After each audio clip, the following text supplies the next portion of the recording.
Assalamualaikum warahmatullahi wabarakatuh. Pada video kali ini saya akan tunjukkan bagaimana cara panen sayuran hidroponik secara kontinu, secara terus menerus. Jadi cara ini sudah saya lakukan.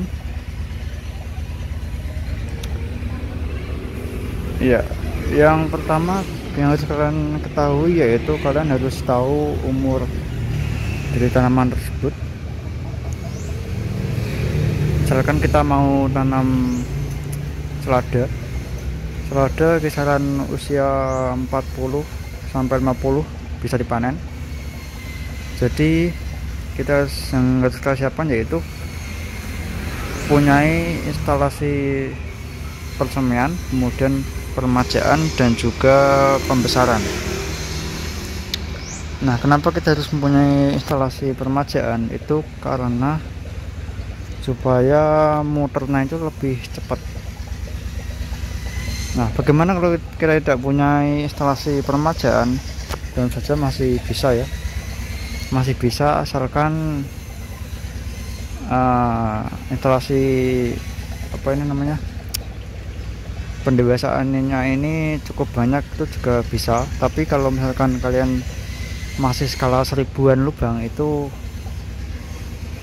kalau pakai meja permajaan seperti ini cukup efektif juga. Sebenarnya yang bagus itu yaitu satu meja seperti ini.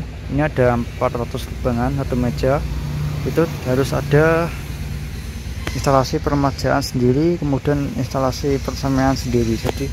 Jadi memang dikhususkan untuk meja yang ini. Kemudian meja yang kedua sana juga sama, kita harus mempunyai meja permajaan sendiri khusus untuk lubang di situ. Jadi kalau kalian mau membuat instalasi permajaan, itu lubangnya harus sama dengan lubang di instalasi pembesaran. Tapi punya saya ini, saya cuma memakai sistem permajaan sebanyak sekitar 500 lubang. Ini cuma 500 lubang. Ini juga bisa untuk skala segini. Nah, ini jadwalnya panen itu yang sana, kemudian nanti yang tengah situ, kemudian yang sini. Jadi bergantian panennya. Dan ini permajaan ini sudah saya isi kemarin. Jadi untuk ini sudah saya isi ya. Dan di persemaian kita sudah menyemai lagi. Nah, kita sudah menyemai tapi belum saya pindahkan ke instalasi persemaian karena ini masih belum semprot, karena ini nanam seledri.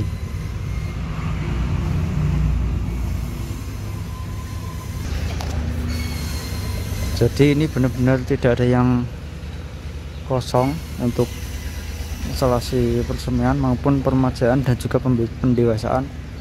Itu tidak ada yang kosong sedikit pun. Jadi kalau di saya ini, saya di instalasi persemaian itu 15 hari, kemudian di pendewasaan itu sampai ini yang di pembesaran terjual habis. Jadi kalau belum terjual habis ya masih di permajaan gitu, belum masuk ke meja dewasa. Nah, untuk yang saya taruh di instalasi permajaan itu adalah untuk instalasi yang kedua ini. Nanti kalau ini sudah habis panen, yang di sana akan masuk ke sini seperti itu. Jadi berputar terus, tidak ada hentinya.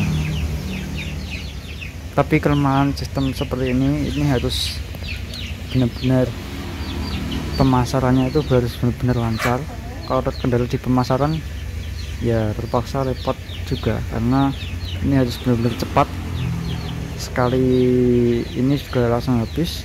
Kalau misalkan nggak habis maka siklusnya akan macet dan tidak akan kontinu lagi seperti itu.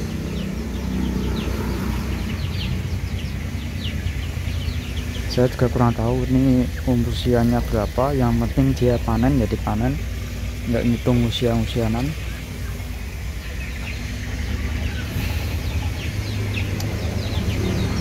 Ini setelah ada Caipira, yang ini Tafung. Ternyata setelah ada Caipira dan Tafung sangat berbeda. Dia lebih cepat yang setelah ada Tafung, lebih cepat. Iya, untuk perbandingannya yang ini Caipira, ini Tafung. Ini usia tanamnya sama, dan ini masih kecil. Kalau yang Tafung dia sudah besar, sudah siap panen lah. Jadi memang lebih cepat setelah ada Tafung kalau untuk cepet-cepetan panen. Cuman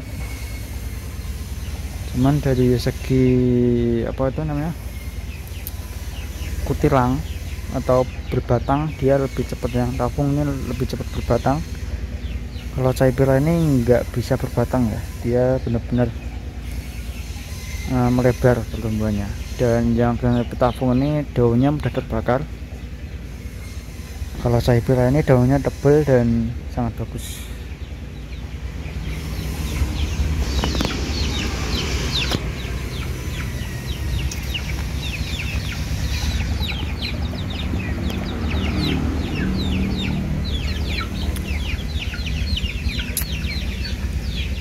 Nah, ini kalau misalkan tidak laku ya kita harus gimana lagi ya, harus laku pokoknya. Kalau nggak laku ya siklusnya akan terhenti.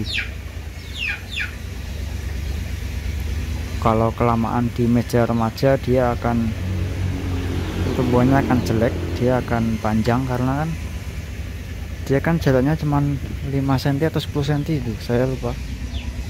Ini meja remaja saya menggunakan pipa 2 dim karena memang adanya ini 2 dim dan tekanan pot 5 cm.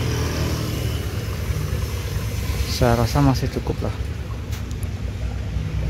Kemudian ini pakai 2,5 dim. Oh ya, untuk nutrisi itu semua sama saya sama ratakan. Untuk permajaan, kemudian pembesaran, persemaian itu sebenarnya sama untuk nutrisinya. Saya benar-benar gak pakai ppm maupun pH, benar-benar asal gitu aja. Yang penting kita lihat dari tanamannya ya. Kalau tanaman kuning berarti ya kita tambahin nutrisi, kalau sudah hijau ya enggak, kita tambahi air aja, seperti itu. Cukup mudah sebenarnya.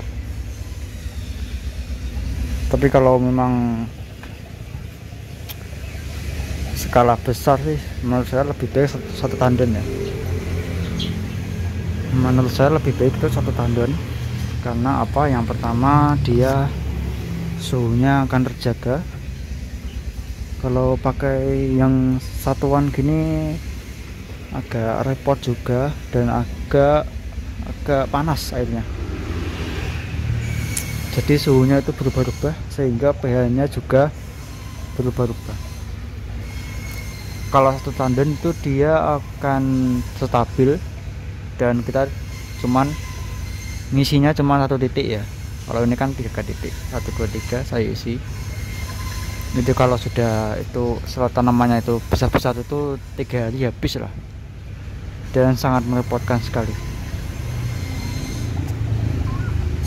Tapi kelemahannya kalau satu tandon itu, kalau misalkan airnya itu bermasalah, kita harus ganti seluruh tandon itu. Jadi ya ada min plusnya ya, ada kekurangan dan ada kelebihannya lah.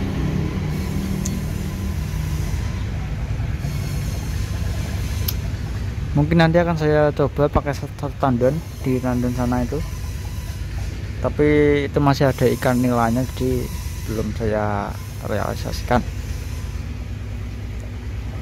Oke, mungkin cukup sekian aja video kali ini. Jangan lupa like, comment, dan subscribe jika belum. Wassalamualaikum warahmatullahi wabarakatuh.